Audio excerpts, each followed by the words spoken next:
ومن لم يستطع منكم طولا أن ينكح المحصنات المؤمنات فمما ملكت أيمانكم من فتياتكم المؤمنات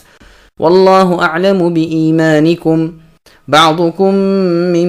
بعض فانكحوهن بإذن أهلهن وآتوهن أجورهن بالمعروف محصنات غير مسافحات ولا متخذات أخدان فإذا أحصن فإن أتين بفاحشة فعليهن نصف ما على المحصنات من العذاب ذلك لمن خشي العنة منكم وأن تصبروا خير لكم واللہ غفور رحیم۔ اور تم میں سے جس کسی کو آزاد مسلمان عورتوں سے نکاح کرنے کی پوری وسعت و طاقت نہ ہو تو وہ مسلمان لونڈیوں سے جن کے تم مالک ہو اپنا نکاح کر لے۔ اللہ تعالیٰ تمہارے اعمال کو بخوبی جاننے والے ہیں۔ تم سب آپس میں ایک ہی تو ہو تو ان کے مالکوں کی اجازت سے ان سے نکاح کر لو اور قاعدے کے مطابق ان کے مہر ان کو دے دو۔ وہ پاک دامن ہو، نہ علانیہ بدکاری کرنے والیاں نہ خفیہ آشنائی کرنے والیاں۔ جب یہ لونڈیاں نکاح میں آ گئیں پھر اگر بے حیائی کا کام کریں تو انہیں آدھی سزا ہے اس سزا کی جو آزاد عورتوں پر ہے۔ باندیوں کے نکاح کا یہ حکم تم میں سے ان کے لیے ہے جنہیں گناہ اور تکلیف کا اندیشہ ہو، اور تمہارا ضبط کرنا بہت بہتر ہے، اور اللہ تعالیٰ بڑے بخشنے والے بڑی رحمت والے ہیں۔ سامعین، اب اس آیت کی تفسیر سماعت کیجیے۔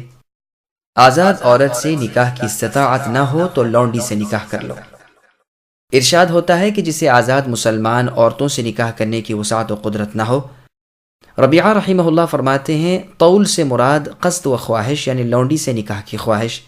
امام ابن جریر رحمہ اللہ نے اس قول کو وارد کر کے پھر اسے خود ہی توڑ دیا ہے۔ مطلب یہ ہے کہ ایسا حال جب ہو تو مسلمانوں کی ملکیت میں جو مسلمان لونڈیاں ہیں ان سے وہ نکاح کر لے۔ تمام کاموں کی حقیقت اللہ تعالیٰ پر آشکارا ہے۔ تم تو صرف ظاہر بین ہو، تم سب آزاد غلام ایمانی رشتے میں ایک ہو۔ لونڈیوں سے نکاح ان کے مالکوں کی اجازت سے کیا کرو۔ معلوم ہوا کہ لونڈی کا ولی اس کا سردار ہے، اس کی اجازت کے بغیر اس کا نکاح منعقد نہیں ہو سکتا۔ اسی طرح غلام بھی اپنے سردار کی رضا مندی حاصل کیے بغیر اپنا نکاح نہیں کر سکتا۔ سنن نبی داؤد کی حدیث میں ہے جو غلام بغیر اپنے آقا کی اجازت کے اپنا نکاح کر لے وہ زانی ہے۔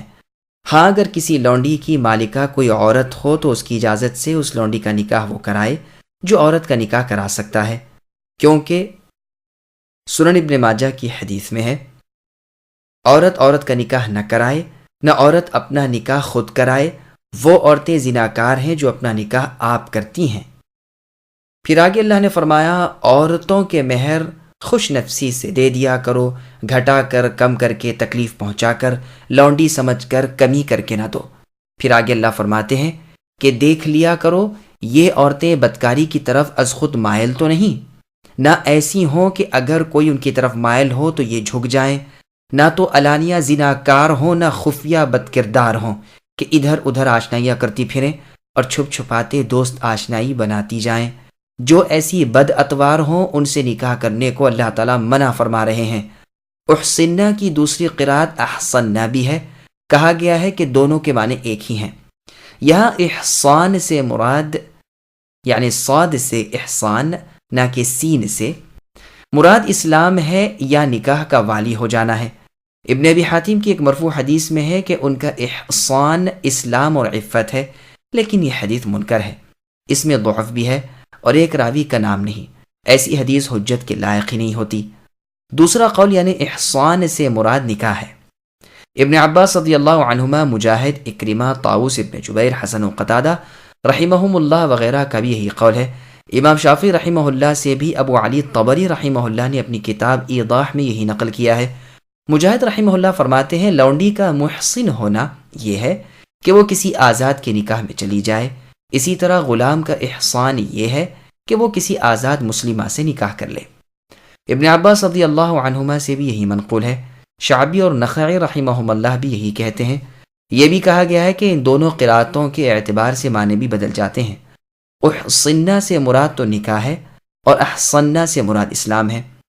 ابن جریر رحمہ اللہ اسی کو پسند فرماتے ہیں۔ لیکن بظاہر مراد یہاں نکاح کرنا ہی ہے، واللہ اعلم، اس لیے کہ سیاق آیت کی دلالت اسی پر ہے۔ ایمان کا ذکر تو لفظوں میں موجود ہے، بہر دو صورت جمہور کے مذہب کے مطابق آیت کے معنی میں بھی اشکال باقی ہے، اس لیے کہ جمہور کا قول ہے کہ لونڈی کو زنا کی وجہ سے 50 کوڑے لگائے جائیں گے، خواہ وہ مسلمہ ہو یا کافرہ ہو، شادی شدہ ہو یا غیر شادی شدہ ہو، باوجود یہ کہ آیت کے مفہوم کا تقاضا یہ ہے کہ غیر محسنہ لونڈی پر حد ہی نہ ہو، بس اس کے مختلف جوابات دیے گئے ہیں۔ جمہور کا قول یہ ہے کہ بے شک منطوق مفہوم پر مقدم ہے، اس لیے ہم نے ان عام احادیث کو جن میں لونڈیوں کو حد مارنے کا بیان ہے، اس آیت کے مفہوم پر مقدم کیا۔ صحیح مسلم کی حدیث میں ہے کہ علی رضی اللہ عنہ نے اپنے خطبے میں فرمایا، لوگوں اپنی لونڈیوں پر حدیں قائم رکھو، وہ محسنہ ہو یا نہ ہو۔ رسول اللہ صلی اللہ علیہ وسلم نے مجھے اپنی لونڈی کے زنا پر حد مارنے کو فرمایا، چونکہ وہ نفاس میں تھی اس لیے مجھے ڈر لگا کہ کہیں حد کے کوڑے لگنے سے یہ مر نہ جائے، چنانچہ میں نے اس وقت اسے حد نہ لگائی اور رسول اللہ صلی اللہ علیہ وسلم کی خدمت میں واقعہ بیان کیا تو رسول اللہ نے فرمایا، تم نے اچھا کیا، جب تک وہ ٹھیک ٹھاک نہ ہو جائے حد نہ مارنا۔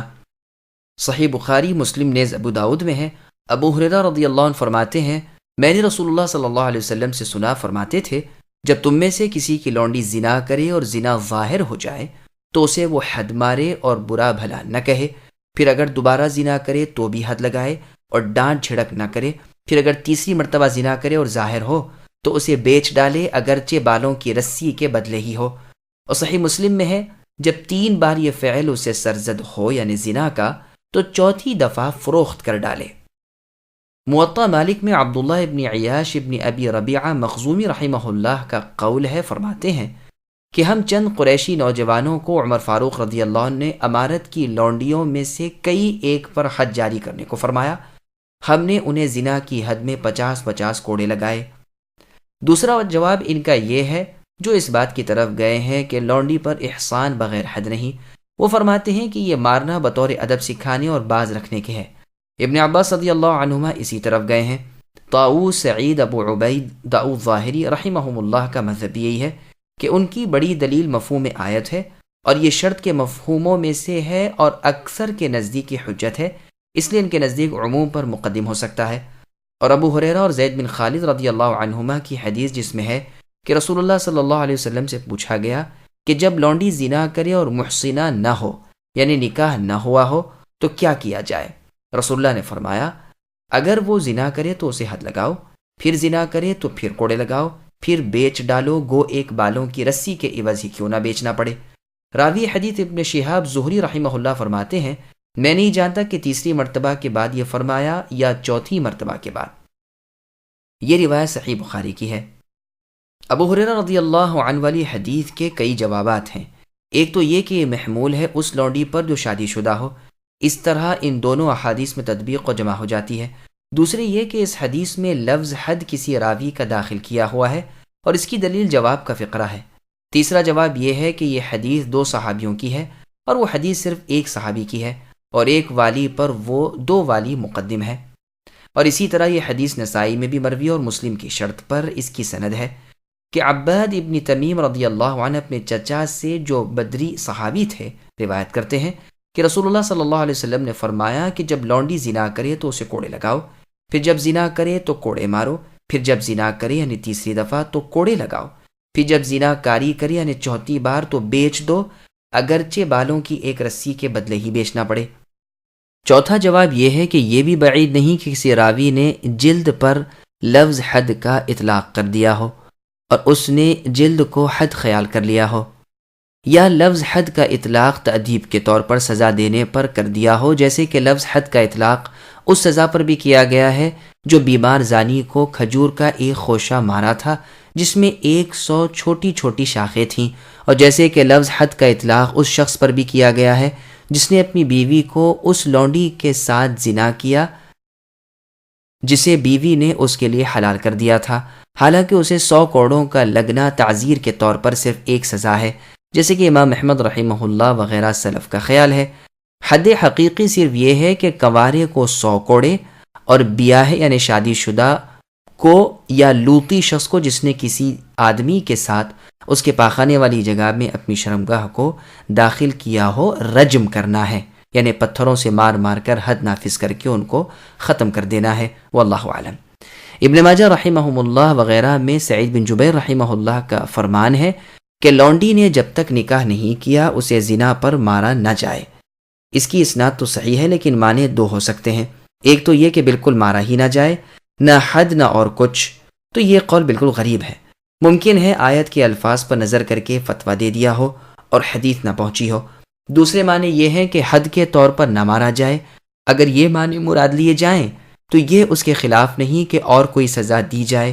پس یہ ابن عباس رضی اللہ عنہما وغیرہ کے فتوے کے مطابق ہو جائے گا، واللہ عالم۔ تیسرا جواب یہ ہے کہ آیت میں دلالت ہے کہ محسنہ لونڈی پر بنسبت آزاد عورت کے آدھی حد ہے، لیکن محسنہ ہونے سے پہلے کتاب و سنت کے عموم میں یہ بھی شامل ہے کہ اسے بھی 100 کوڑے مارے جائیں، جیسے اللہ تبارک و تعالیٰ کا فرمان ہے الزانیۃ والزانی فاجلدوا کل واحد منہما 100 جلدہ، یعنی زناکار عورت اور زناکار مرد ہر ایک کو 100 کوڑے مارو، اور جیسے حدیث میں ہے جس کو امام مسلم نے روایت کیا ہے، رسول اللہ فرماتے ہیں میری بات لے لو، میری بات سمجھ لو، اللہ تعالیٰ نے ان کے لیے راستہ نکال دیا اگر دونوں جانب غیر شادی شدہ ہیں، یعنی مرد و عورت دونوں غیر شادی شدہ ہیں اور زنا کریں تو 100 کوڑے اور 1 سال کی جلا وطنی، اور اگر دونوں طرف شادی شدہ ہیں تو 100 کوڑے اور پتھروں سے رجم کر دینا۔ یہ حدیث صحیح مسلم شریف کی ہے، اور اسی طرح کی اور حدیث بھی ہے۔ داؤد بن علی ظاہری رحمہ اللہ کا یہی قول ہے، لیکن یہ سخت ضعیف ہے، اس لیے کہ اللہ تعالیٰ نے محسنہ لونڈیوں کو بنسبت آزاد کے آدھے کوڑے مارنے کا عذاب بیان فرمایا، یعنی 50 کوڑے، تو پھر جب تک وہ محسنہ نہ ہو اس سے بھی زیادہ سزا کی سزاوار کیسے ہو سکتی ہیں؟ حالانکہ قاعدہ شریعت یہ ہے کہ احسان سے پہلے کم سزا ہے اور احسان کے بعد زیادہ سزا ہے، پھر اس کے برعکس کیسے صحیح ہو سکتا ہے؟ دیکھیے شارع علیہ السلام سے آپ کے صحابہ رضی اللہ عنہ غیر شادی شدہ لونڈی کے زنا کی سزا پوچھتے ہیں اور رسول اللہ انہیں جواب دیتے ہیں کہ اسے کوڑے مارو، لیکن یہ نہیں فرماتے کہ 100 کوڑے لگاؤ۔ پس اگر اس کا وہی حکم ہوتا جو داؤد ظاہری سمجھتے ہیں تو اسے بیان کر دینا رسول اللہ پر واجب تھا، اس لیے کہ ان کا یہ سوال تو صرف اسی وجہ سے تھا کہ لونڈی کے شادی شدہ ہو جانے کے بعد اسے 100 کوڑے مارنے کا بیان نہیں، ورنہ اس قید کے لگانے کی کیا ضرورت تھی کہ سوال میں کہتے وہ غیر شادی شدہ ہے، کیونکہ پھر تو شادی شدہ اور غیر شادی شدہ میں کوئی فرق ہی نہ رہا۔ اگر یہ آیت اتری ہوئی نہ ہوتی، لیکن چونکہ ان دونوں صورتوں میں سے ایک کا علم تو انہیں ہو چکا تھا، اس لیے دوسری کی بابت سوال کیا اور رسول اللہ نے جواب دے کر معلوم کرا دیا، جیسے بخاری اور مسلم میں ہے کہ جب صحابہ رضی اللہ عنہم نے رسول اللہ سے آپ پر درود پڑھنے کی نسبت پوچھا تو رسول اللہ نے اسے بیان فرمایا اور فرمایا سلام تو اسی طرح ہے جس طرح تم خود جانتے ہو۔ اور ایک روایت میں ہے کہ جب اللہ تعالیٰ کا فرمان یا ایھا الذین آمنوا صلوا علیہ وسلموا تسلیما نازل ہوا اور صلاۃ و سلام رسول اللہ پر بھیجنے کا اللہ تعالیٰ نے حکم دیا، تو صحابہ رضی اللہ عنہم نے کہا کہ سلام کا طریقہ اور اس کے الفاظ تو ہمیں معلوم ہے، آپ پر صلاۃ کی کیفیت بیان فرمائیں۔ یہ روایت بخاری اور مسلم کی ہے۔ بس ٹھیک اسی طرح یہ سوال ہے۔ مفہوم آیت کا چوتھا جواب ابو ثور کا ہے، جو داؤد ظاہری کے جواب سے زیادہ بودا ہے۔ وہ فرماتے ہیں جب لونڈیاں شادی شدہ ہو جائیں تو ان کی زناکاری کی حد ان پر عادی ہے، اس حد کی جو شادی شدہ آزاد عورتوں کی زناکاری کی حد ہے، تو ظاہر ہے کہ آزاد عورتوں کی حد اس صورت میں رجم ہے، اور یہ بھی ظاہر ہے کہ رجم آدھا نہیں ہو سکتا، تو لونڈی کو اس صورت میں رجم کرنا پڑے گا اور شادی سے پہلے اسے 50 کوڑے لگیں گے، کیونکہ اس حالت میں آزاد عورت پر 100 کوڑے ہیں۔ پس دراصل آیت کا مطلب سمجھنے میں اس سے خطا ہوئی، اور اس میں جمہور کا بھی خلاف ہے، بلکہ امام شافعی رحمہ اللہ تو فرماتے ہیں کہ کسی مسلمان کا اس میں اختلاف ہی نہیں کہ مملوک پر زنا کی سزا میں رجم ہے ہی نہیں، اس لیے کہ آیت دلالت کرتی ہے کہ ان پر محسنات کا نصف عذاب ہے، اور محسنات کے لفظ میں جو الف لام ہے وہ عہد کا ہے، یعنی وہ محسنات جن کا بیان آیت کے شروع میں اینکح المحصنات میں گزر چکا ہے، اور مراد صرف آزاد عورتیں ہیں۔ اس وقت یہاں آزاد عورتوں کے نکاح کے مسئلے کی بحث نہیں، بحث یہ ہے کہ پھر آگے چل کر ارشاد ہوتا ہے کہ ان پر زناکاری کی جو سزا تھی اس سے آدھی سزا ان لونڈیوں پر ہے، تو معلوم ہوا کہ یہ اس سزا کا ذکر ہے جو آدھی ہو سکتی ہو، اور وہ کوڑے ہیں وہ 100 سے آدھے 50 رہ جائیں گے۔ رجم یعنی سنسار کرنا ایسی سزا ہے جس کے حصے نہیں ہو سکتے، واللہ اعلم۔ آیت کا مطلب یہ بھی بیان کیا گیا ہے کہ مراد مفہوم سے تنبہ ہے اعلیٰ کے ساتھ ادنا پر، یعنی جبکہ وہ شادی شدہ ہوں تو ان پر بنسبت آزاد عورتوں کے آدھی حد ہے، بس ان پر رجم تو سرے سے کسی صورت میں ہے ہی نہیں، نہ قبل از نکاح نہ بعد از نکاح، دونوں حالتوں میں صرف کوڑے ہیں، جس کی دلیل حدیث ہے۔ صاحب الایضاح یہی فرماتے ہیں اور امام شافعی رحمہ اللہ سے بھی اسی کو ذکر کرتے ہیں۔ امام بیہقی رحمہ اللہ اپنی کتاب سنن والآثار میں بھی اسے لائے ہیں، لیکن یہ قول لفظ آیت سے بہت دور ہے۔ اس طرح کے آدھی حد ہونے کی دلیل صرف آیت ہے، اس کے سوا کچھ نہیں، بس اس کے سوا میں آدھا ہونا کس طرح سمجھا جائے گا؟ اور یہ بھی کہا گیا ہے کہ مطلب یہ ہے کہ شادی شدہ ہونے کی حالت میں صرف امام ہی حد قائم کر سکتا ہے، اس لونڈی کا مالک اس حال میں اس پر حد جاری نہیں کر سکتا۔ امام احمد رحمہ اللہ کے مذہب میں یہ قول یہی ہے، ہاں شادی سے پہلے اس کے مالک کو حد جاری کرنے کا اختیار بلکہ حکم ہے، لیکن دونوں صورتوں میں حد آدھی ہی آدھی رہے گی، اور یہ بھی دور کی بات ہے، اس لیے کہ آیت میں اس کی دلالت بھی نہیں، اور اگر یہ آیت نہ ہوتی تو ہم نہیں جان سکتے تھے کہ لونڈیوں کے بارے میں آدھی حد ہے، اور اس صورت میں انہیں بھی عموم میں داخل کر کے پوری حد یعنی 100 کوڑے اور رجم ان پر بھی جاری کرنا واجب ہو جاتا، جیسے کہ عام روایتوں سے ثابت ہے۔ علی رضی اللہ عنہ سے مروی ہے کہ لوگوں اپنے ماتحتوں پر حد جاری کرو، شادی شدہ یا غیر شادی شدہ، اور وہ عام احادیث جو پہلے گزر چکی ہیں جن میں خاوند والی اور بے خاوند والی کی کوئی تفصیل نہیں۔ ابو ہریرہ رضی اللہ عنہ کی روایت والی حدیث جس سے جمہور نے دلیل پکڑی ہے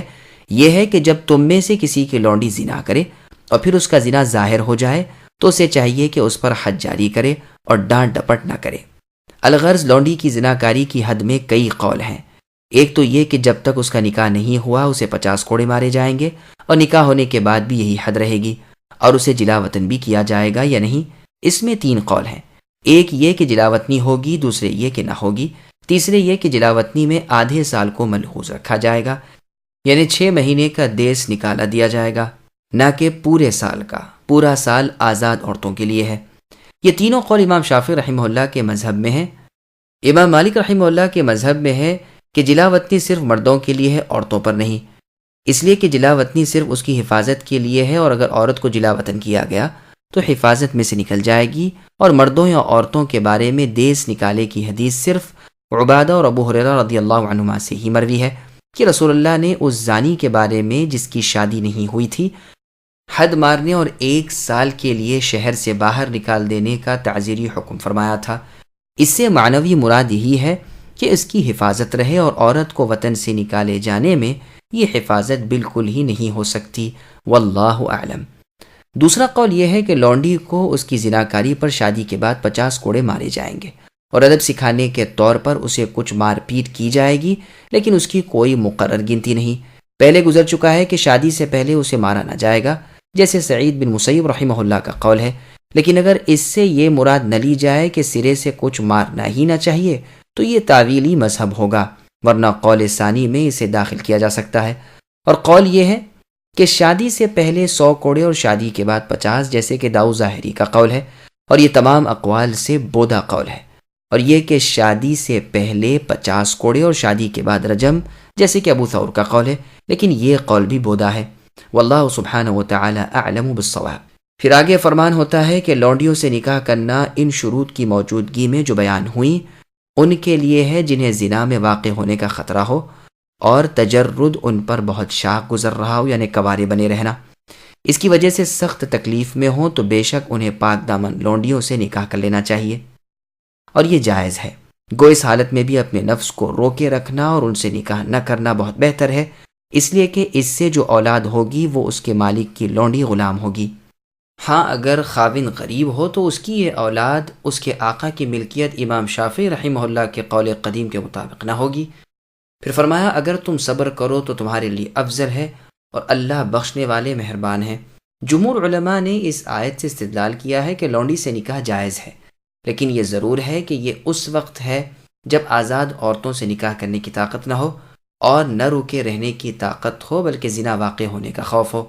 کیونکہ اس میں ایک خرابی تو یہ ہے کہ اولاد غلامی میں جاتی ہے، دوسرے ایک طرح کی سبکی ہے کہ آزاد عورتوں سے ہٹ کر لونڈیوں کی طرف متوجہ ہونا۔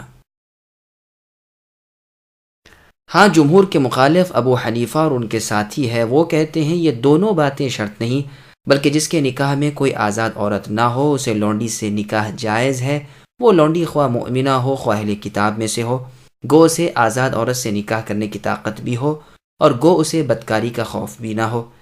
اس کی بڑی دلیل یہ آیت والمحصنات من الذین اوتوا الکتاب من قبلکم، یعنی آزاد عورتیں ان میں سے جو تم سے پہلے کتاب اللہ دیے گئے ہیں۔ بس وہ کہتے ہیں آیت عام ہے، آزاد غیر آزاد سب کو شامل ہے، اور محصنات سے مراد پاک دامن باعصمت عورتیں ہیں، لیکن اس کی ظاہری دلالت بھی اسی مسئلے پر ہے جو جمہور کا مذہب ہے، واللہ اعلم۔